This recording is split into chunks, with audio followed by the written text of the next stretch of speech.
है आ, अगर मैं उस लड़की को एक दिन में 10 घंटे 90 घंटे मारता हूँ, 90 घंटे मारता हूँ, और 1 घंटा आजा मेरा राजा बेटा करके पैम्पर कर देता हूँ, तो वो उसके मन के लिए बहुत ज्यादा होगा। और इसका अपोजिट केस भी होता है कि अगर एक लड़की को मैं 90 घंटा पैम्पर करता हूँ, 90 घंटा के पैम्पर करता हूँ, और 1 घंटा मारता हूँ, तो वो 1 घंटा भी उसके लिए ज्यादा होगा, क्योंकि हम परसेंटेज देख रहे हैं कि हम क्या कर रहे हैं। हमें देखना चाहिए उन चीज़ों को करने का इम्पैक्ट क्या पड़ रहा है। जैसे कि मान लो वो 90 और 10 वाला वो बोल रहा हूँ, वो नंबर ऑफ थिंग्स है लेकिन उसका इम्पैक्ट 50-50 है।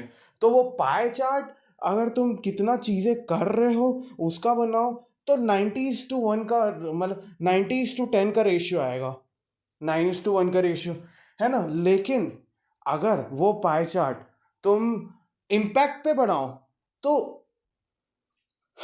50-50 परसेंटेज आ जाएगा। That's the interesting thing. तो ऐसे ही मतलब तुम ना लोगों के डोपामीन को देखो कि उनको क्या चाहिए, तो तुम अपने आप से क्या बोलते हैं अपना कम्युनिकेशन स्किल्स और सोशल स्किल्स इंप्रूव कर सकते हो। कुछ लोग होते ही हैं डिप्रेशन पाने के लिए और देने के लिए, है ना। और कुछ लोग होते हैं सिर्फ हैप्पीनेस पाने के लिए और देने के लिए।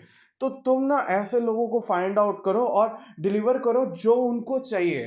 फिर आराम से तुम लोगों को कंट्रोल कर सकते हो अपनी बातों के थ्रू। जैसे इसको बहुत अच्छे से समझाया जाए ना, तो अगर तुम ना एक चीप लेबर को, चीप लेबर ना जो जिंदगी से हार चुका है, उसको 10 घंटे काम करवाओ, है ना, और रात को तुम फुल कोर्स मील भी दे दो और उसको ना उसकी दिहाड़ी दे दो जितना वो डिजर्व करता है, मतलब थोड़ा ठीक ठाक ही देना। फिर उसके बाद देखना अरे मालिक तो बहुत अच्छे हैं, मालिक बहुत अच्छे हैं, ऐसे करके क्या पता अगले भीमराव अम्बेडकर तुम ही बन जाओ। Sorry for the jokes, sorry for the jokes. Anyways कभी कभी कंट्रोवर्सी कर लेनी चाहिए। Anyways anyways sorry sorry. हाँ, लेकिन अगर तुम एक गरीब मजदूर दिहाड़ी लेबर को एक दिन काम करवाओ, अगले दिन 5 लाख रुपए दे दो, है ना, ऐसे काम करवाते जाओ, क्या पता वो तुम्हारी इज्जत ना करे, क्या पता वो तुम्हारी इज्जत ना करे।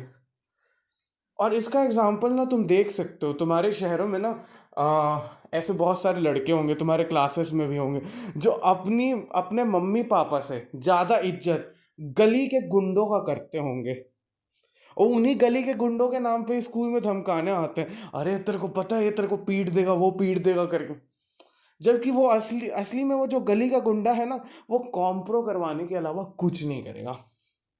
अगर कॉलेजेस में ले लें, नहीं नहीं ठीक है कॉलेजेस में ले भी लेते हैं, मतलब मेरी ऑडियंस ज़्यादातर इंटेलेक्चुअल ही होगी, और जो इंटेलेक्चुअल नहीं होगी उनको मुझे एड्रेस नहीं करना, वो जैसा जो डिलीवर करना चाहता है करें। कॉलेज में ले लें तो कुछ लोग अपने माता पिता और सगे भाई बहन से ज़्यादा इज्जत, अपने माता पिता और सगे भाई बहन से ज़्यादा इज्जत ना कॉलेज के किसी रैंडम गंजेड़ी जो दिन भर फूकते रहता है, नशे में धुत है ना, उसका दिन भर गांड मराया रहता है, वैसे सीनियर को इज्जत देते हैं।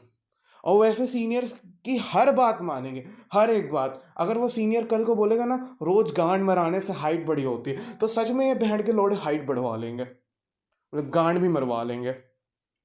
तो ऐसे लोगों को तुम अच्छे से जानते होगे, है ना। तो ये बस डिलीवर करने का बात है, वो सीनियर भी उनको ये डिलीवर कर रहा है जो ये डिलीवर होना और करना डिजर्व करते हैं, वो सीनियर भी ऐसा कर रहे हैं और ये भी वैसा कर रहे हैं। अगर एक और इम्पॉर्टेंट इशू एड्रेस करूँ तो तुमने देखा होगा, जो जितने बहुत सारी जो लड़कियां रहती हैं ना उनको डैडी इश्यूज होते हैं अगर, है ना, तो वो किसी भी लड़के को पसंद करें कुछ करें लेकिन ऑब्सेस्ड या प्यार या फिर बहुत टाइम तक के रहना उसी लड़के के साथ ही रहती है जो उनके पापा जैसा ही होगा, वैसे ही रेड फ्लैग्स रखेगा, वैसे ही बहुत सारी चीज़ें लगेंगी।